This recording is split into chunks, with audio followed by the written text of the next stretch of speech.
آئیے، غنائیت کی بات ہو رہی تھی، ہم روحی حسین صاحبہ کو دعوت دیتے ہیں، زحمت دیتے ہیں، آئیے۔ یہ ان کی ایک غزل ہے۔ غزل کیا ہے؟ یہ ایک گیت ہے، وہ فلم میں بھی استعمال ہوا ہے، بھلا بھی دے اسے جو بات ہو گئی پیارے۔ یہ بہت سے لوگوں نے گایا بھی ہے اور ہم آج آپ کی آواز میں سنیں۔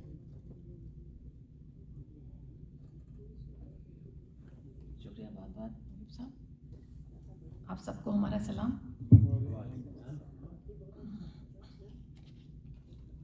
سناتے ہیں، کوشش کرتے ہیں بھلا بھی دے اس سے جو بات ہو گئی پیارے۔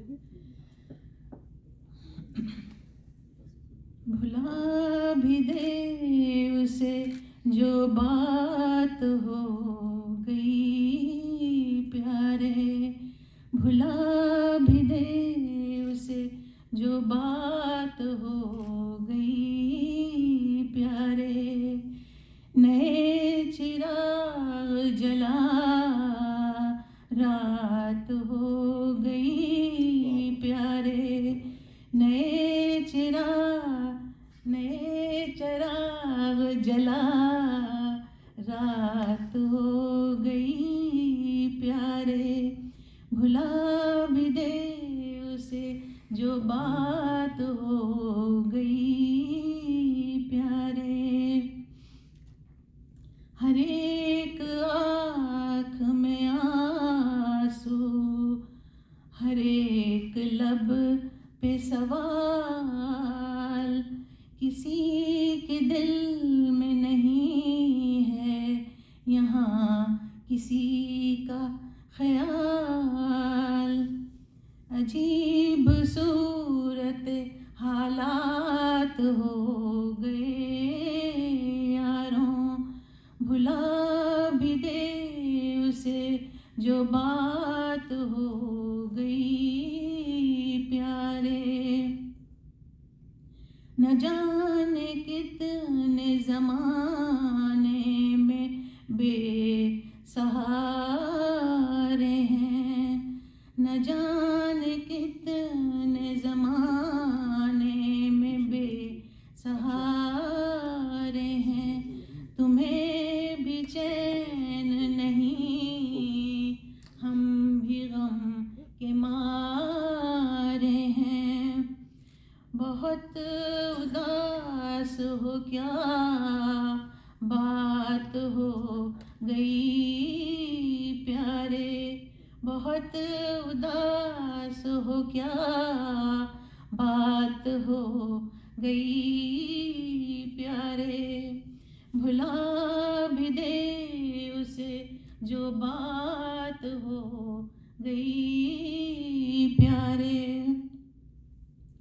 خوشی کے سائے میں پلتے ہیں ہم، سمجھ تو گئے یہی بہت ہے، زمانے کو ہم سمجھ تو گئے، ہے اس کی جیت جسے مات ہو گئی پیارے، بھلا بھی دے اسے جو بات ہو گئی پیارے، نئے چراغ جلا رات ہو گئی پیارے، بھلا بھی دے اسے۔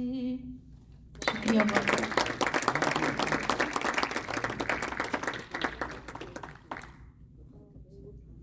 بہت شکریہ روحی حسین صاحبہ۔ تو دہلی سے 1947 میں ہجرت کے بعد تقریباً 10 سال کا جو عرصہ ہے، حبیب جالب اور ان کے خاندان نے کراچی میں گزارا۔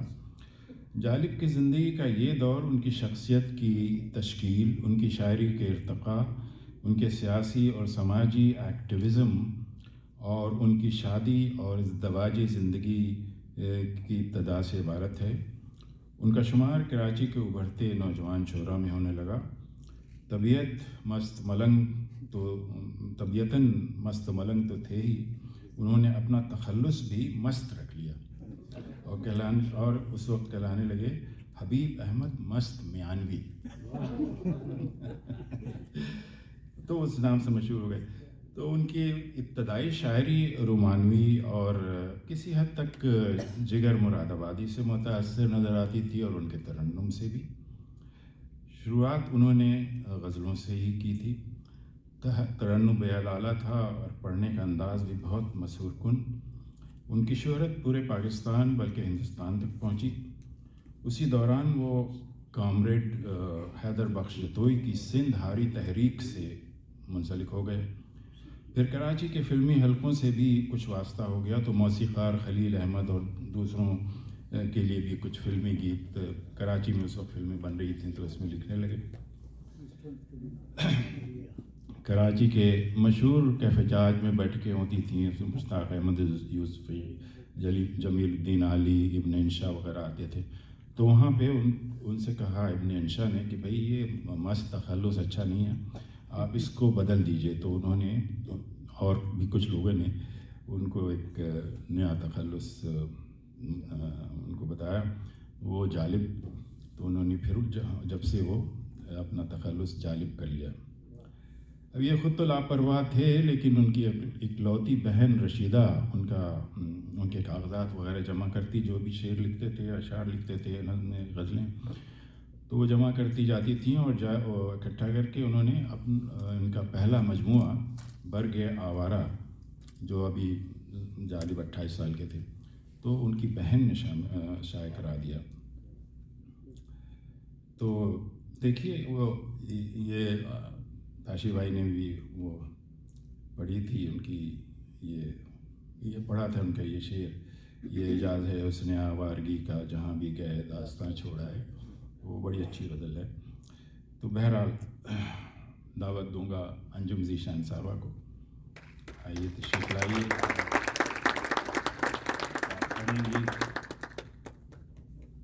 دل پرشوق کو پہلو میں دبائے رکھا، غزل.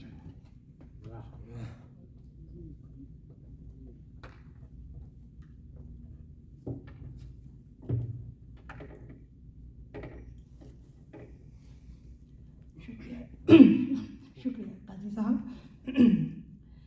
محترم خواتین و حضرات، آپ کو میرا سلام اور آداب.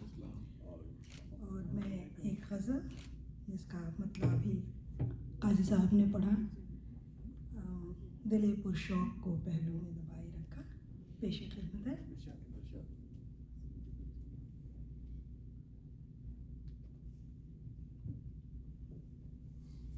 دل پرشوق کو پہلو میں دبائے رکھا، دل پرشوق کو پہلو میں دبائے رکھا، تجھ سے بھی ہم نے تیرا پیار چھپائے رکھا. چھوڑ اس بات کو اے دوست کہ تجھ سے پہلے، چھوڑ اس بات کو اے دوست کہ تجھ سے پہلے ہم نے کس کس کو خیالوں میں بسائے رکھا.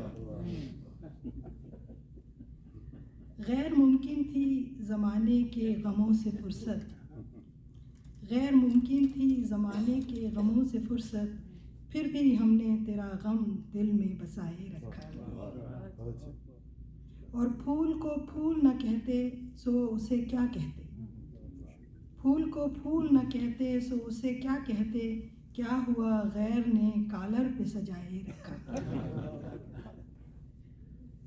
جانے کس حال میں ہیں کون سے شہروں میں ہیں وہ، جانے کس حال میں ہیں کون سے شہروں میں ہیں وہ، زندگی اپنی جنہیں ہم نے بنائے رکھا. ہائے کیا لوگ تھے وہ لوگ پری چہرہ لوگ، ہائے کیا لوگ تھے وہ لوگ پری چہرہ لوگ، ہم نے جن کے لیے دنیا کو بھلائے رکھا. اور اب ملیں بھی تو نہ پہچان سکیں ہم ان کو، اب ملیں بھی تو نہ پہچان سکیں ہم ان کو، جن کو ایک عمر خیالوں میں بسائے رکھا. اور یہ ایک شعر میں دوبارہ پڑھنا چاہوں گی تھوڑا سا تبدیل کر کے، کیونکہ جب میں اسے پڑھ رہی تھی تو مجھے خیال آیا کہ کئی بار میں دیکھتی ہوں کہ اردو زبان میں پروناؤنسیشن تلفظ کی غلطی کہاں تک پہنچ جاتی ہے. یہ شعر انہوں نے کہا کہ پھول کو پھول نہ کہتے سو اسے کیا کہتے. اور آج کل جو غلطی کی وجہ سے ہو رہا ہے اس کی وجہ سے میں اسے دوبارہ پڑھ رہی ہوں کہ پھول کو پھول نہ کہتے اس پھول کو پھول نہ کہتے سو اسے کیا کہتے. کیا ہوا غیر نے گر پھول پہ پھول بنائے رکھا اور دل پرشوق کو پہلو میں دبائے رکھا. تجھ سے بھی ہم نے تیرا پیار چھپائے رکھا. بہت بہت شکریہ. بہت شکریہ انجم ذیشان صاحبہ. 1958 میں حبیب جالب اور پورا خاندان بوجود لاہور آ بسا تھا. تو گھر کی کفالت کا سارا بوجھ اور اکلوتی بہن کی شادی کے اخراجات کے سلسلے میں انہوں نے فلموں میں گیت لکھنے شروع کر دیے اور اچھے گیت لکھے. یہ ان کی مجبوری تھی، اس لیے کہ وہ کسی سے مدد لینا نہیں چاہتے تھے اور کثیر الاولادی تھی تو اس کی وجہ سے ضروریات تو تھیں.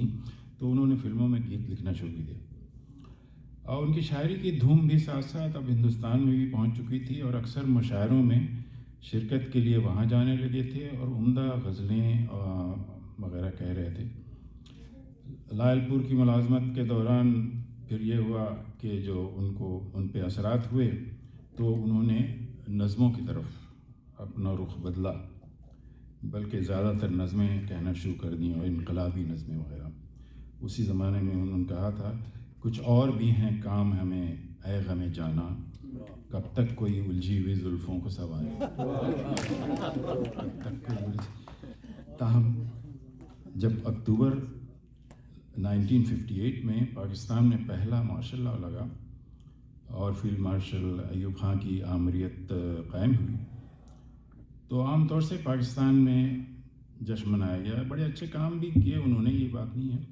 خیر اس وقت کافی جشن منایا جا رہا تھا، لیکن کچھ لوگ ایسے تھے جو آنے والے خطرات کو محسوس کر رہے تھے. ڈکٹیٹرشپ شروع ہو گئی تھی، جمہوریت جانے لگی تھی. تو ان میں حبیب جالب سیر فہرست تھے. انہوں نے اسی وقت سے کچھ احتجاجی اور مزاحمتی نظمیں اور غزلیں لکھنا شروع کر دیں. گھر والوں اور دوستوں نے انہیں روکنے کی بہت کوشش کی اور کافی سمجھایا بجھایا، لیکن جب حبیب جالب اب ڈر و خوف اور مصلحت اندیشی کے موڈ میں نہ تھے. اب وہ سچی بات کہنے کو اپنی عوامی، سیاسی اور معاشرتی ذمہ داری سمجھ رہے تھے. کمیونسٹ سوشلسٹ نظریات اب ان کے سر پر سوار تھے اور ان کی شاعری میں انقلاب کی پکار نے گھر کرنا شروع کر دیا تھا. اس زمانے میں انہوں نے کہا تھا جو حالات تھے پاکستان کے، چھوڑنا گھر کا ہمیں یاد ہے جالب نہیں بھولے، چھوڑنا گھر کا ہمیں یاد ہے جالب نہیں بھولے، تھا وطن ذہن میں اپنے کوئی زندہ تو نہ تھا، تھا وطن ذہن میں اپنے کوئی زندہ تو نہ تھا. اب جناب ہم زوم کی طرف چلتے ہیں اور رانا رہبر صاحبہ موجود ہیں زوم پہ. رانا صاحبہ ہاں ہیں، نظر تو آ رہی ہیں. جی السلام علیکم. وعلیکم السلام. آپ کی غزل ہے دل کی بات لبوں پر لا کر اب تک ہم دکھ سہتے ہیں. جی تشریف لائیں. شکریہ بہت بہت. تمام محفل کو آداب. اور میں ایک بات یہ ضرور کہنا چاہوں گی کہ چلے زوم کے ہی ذریعے بڑی خوش قسمتی مجھے محسوس ہو رہی ہے کہ ہمارے تاشی بھائی صاحب یہاں موجود ہیں، جن سے بذات خود تو ملنا معلوم نہیں کب ہوگا، لیکن چلیں اس محفل میں بھی آپ تشریف لائیں تو میں اتنی دور رہ کے بھی اس کی خوشی کو محسوس کر سکتی ہوں جو آپ کے ہم نفس و شروع کا سب محسوس کر رہے ہوں گے. تو تاشی بھائی آپ کو بہت بہت آداب. انشاءاللہ آپ باصحت رہیں. اور اب آپ کی اجازت سے میں یہ پڑھنا چاہوں گی ان کی غزل. دل کی بات لبوں پر لا کر اب تک ہم دکھ سہتے ہیں، دل کی بات لبوں پر لا کر اب تک ہم دکھ سہتے ہیں، ہم نے سنا تھا اس بستی میں دل والے بھی رہتے ہیں. دل کی بات لبوں پر لا کر اب تک ہم دکھ سہتے ہیں، ہم نے سنا تھا اس بستی میں دل والے بھی رہتے ہیں۔ بیت گیا ساون کا مہینہ، بیت گیا ساون کا مہینہ، موسم نے نظریں بدلی، لیکن ان پیاسی آنکھوں سے اب تک آنسو بہتے ہیں۔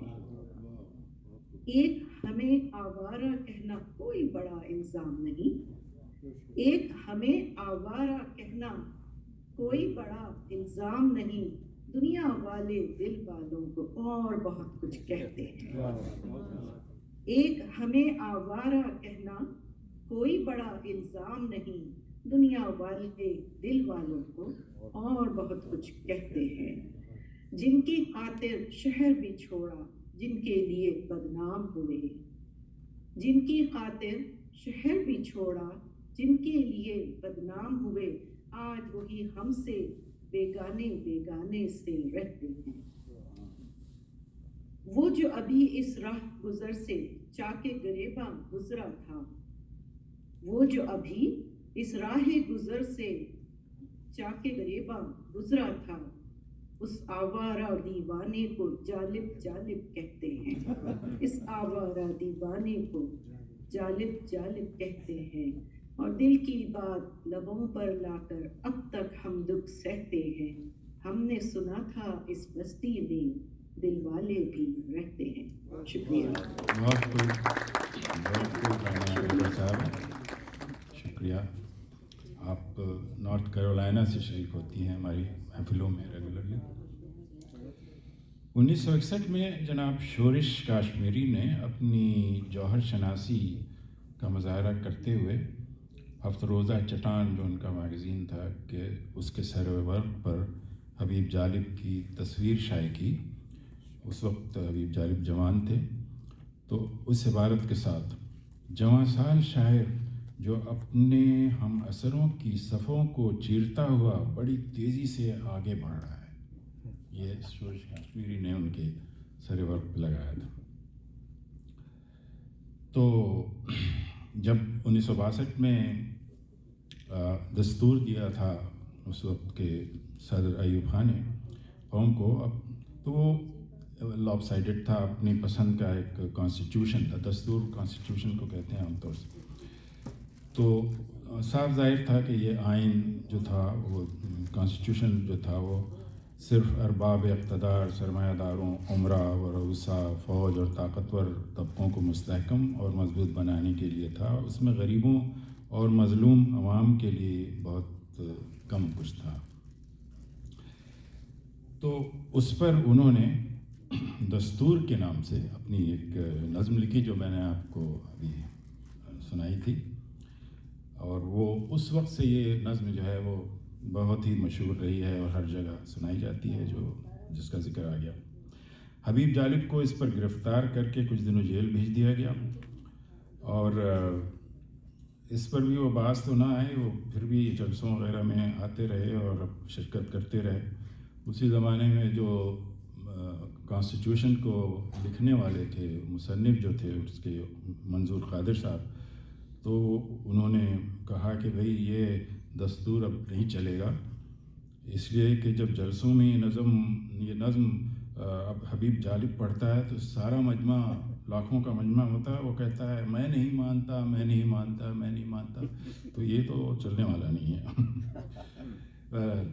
اور جب 1964-65 میں محترمہ فاطمہ جناح، جن کو مادر ملت بھی کہا جاتا ہے، وہ ایوب خان کے خلاف تحریک میں الیکشن میں کھڑی ہوئیں، تو پوری قوم ان کے ساتھ تھی۔ حبیب جالب خاص طور سے ان کے ساتھ ہو گئے، تو ان کے جلسوں، جلوسوں اور کیمپین میں فاطمہ جناح کے بعد اگر کوئی قداور شخصیت تھی تو وہ حبیب جالب تھے۔ اس وقت حبیب جالب کی مزاحمتی شاعری اور ان کی شہرت و مقبولیت آسمان سے باتیں کر رہی تھیں۔ بہت سی احتجاجی اور قوم کو جگانے والی نظمیں انہوں نے لکھیں، فاطمہ جناح کے جلسوں میں پڑھا ان کو، اور بڑے جوش و خروش سے پڑھا۔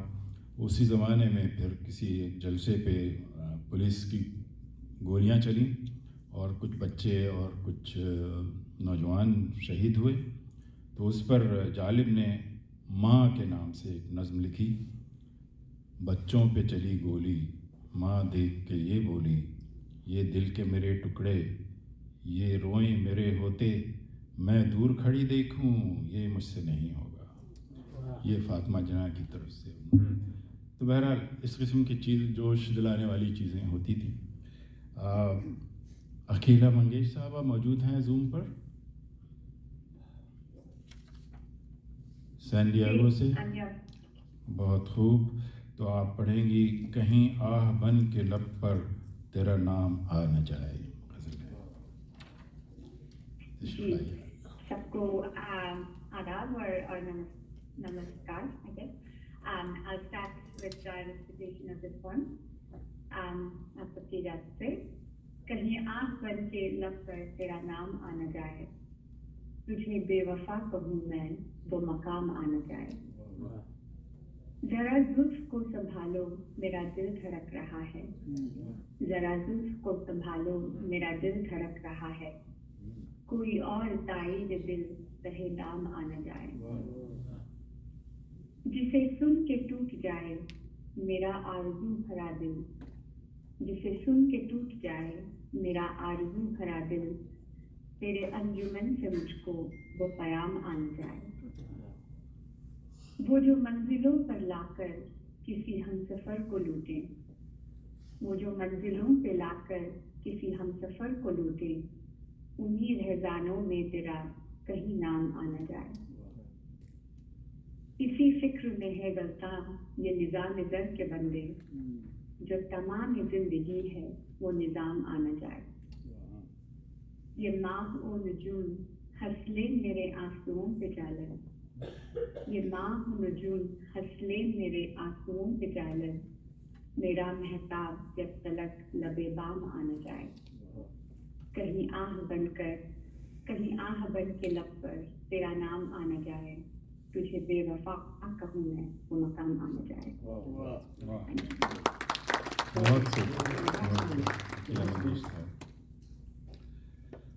تو آمریت کے ظلم و جبر، زبان بندی، قید و بند کا جو سلسلہ ملک میں شروع ہوا تھا وہ جاری و ساری رہا.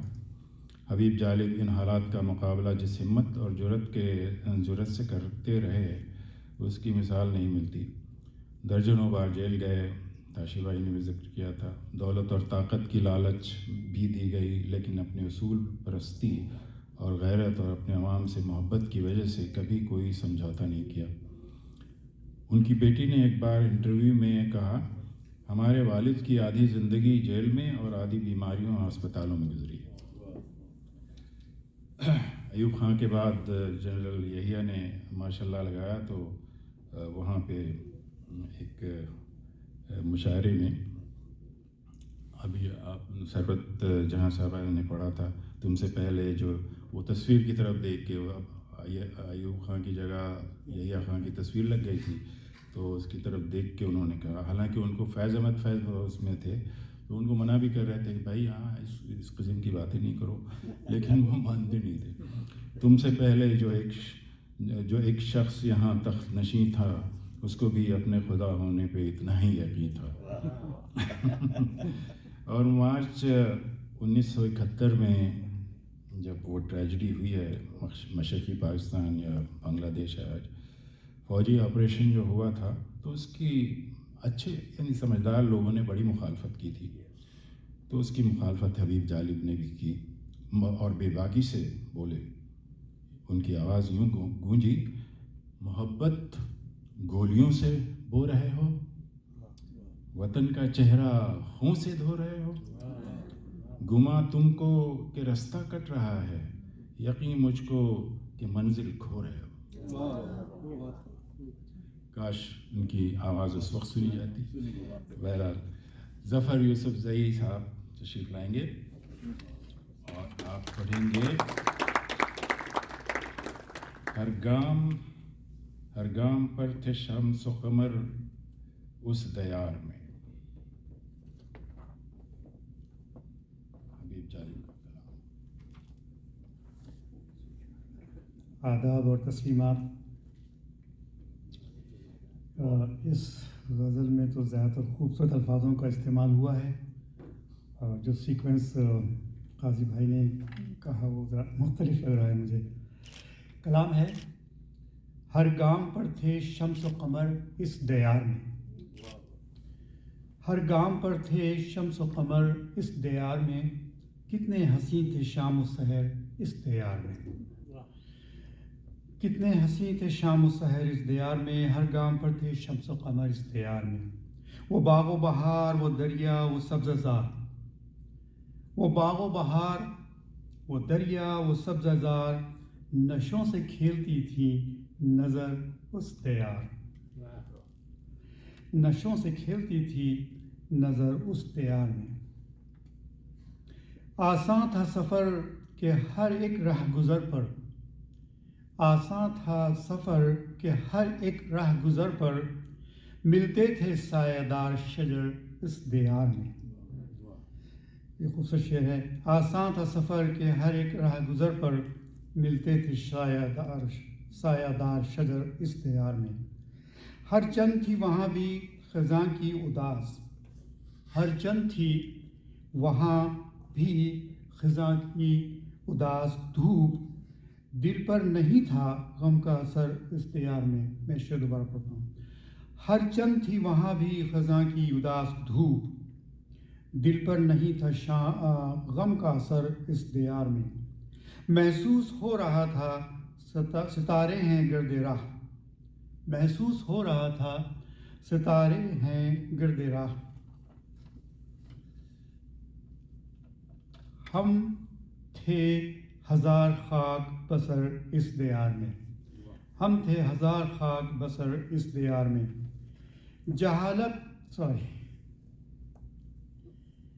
معذرت، جالب یہاں تو بات گریباں تک آ گئی، جالب یہاں تو بات گریباں تک آ گئی، رکھتے تھے صرف چاک جگر اس دیار میں۔ اس شعر کو پھر دوبارہ پڑھنا پڑے گا۔ جالب یہاں تو بات گریباں تک آ گئی، رکھتے تھے صرف چاک جگر اس دیار میں۔ اور اس کا مطلب دوبارہ پڑھنا پڑے گا۔ ہر گام پر تھے شمس و قمر اس دیار میں، کتنے حسین تھے شام و سحر اس دیار میں۔ شکریہ۔ جناب ظفر یوسف زئی صاحب بہت شکریہ۔ یہ سنیے: میرا بائی کا سوز اور سور داس کا نغمہ جب یکجا ہو جاتے ہیں تو اسے حبیب جالب کہتے ہیں۔ یہ میں نہیں، یہ فراق گورکھپوری نے کہا، ان کے ترنم سے متاثر ہو گیا۔ پھر دیکھیے: ولی دکنی سے لے کر آج تک کسی بھی شاعر کو اتنے سامعین میسر نہیں آئے جتنے حبیب جالب کو ملے۔ یہ فیض احمد فیض۔ حبیب جالب ضمیر کا قیدی یعنی پرزنر آف کانشنس ہے، یہ ایمنسٹی انٹرنیشنل نے اس وقت کہا تھا۔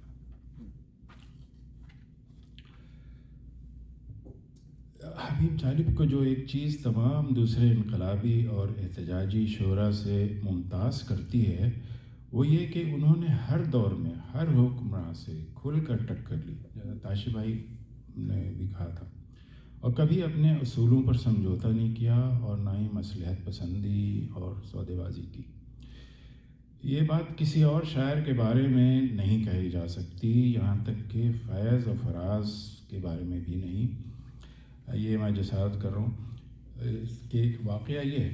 ایک دفعہ زہرا نگاہ صاحبہ نے فیض صاحب سے پوچھا، آپ کا جالب کے بارے میں کیا خیال ہے فیض صاحب؟ تو فیض صاحب بولے، بی بی اس شخص کے سامنے میرا سر شرمندگی سے جھک جاتا ہے۔ فیض صاحب بھٹو کے دور میں کلچرل منسٹر ہو گئے تھے۔ جب بھٹو نے ایوب خان کی کابینہ سے استعفیٰ دیا تو حبیب جالب ان کے گرویدہ اور دوست ہو گئے۔ ان کے نعرے تو پیپلز پارٹی کے بڑے اچھے تھے، تو اس سے متاثر تھے وہ۔ ان کی پارٹی کے نعروں اور خیالات اور افکار سے متاثر ہو کر بہت تعریفی نظمیں بھی کہیں۔ تو بھٹو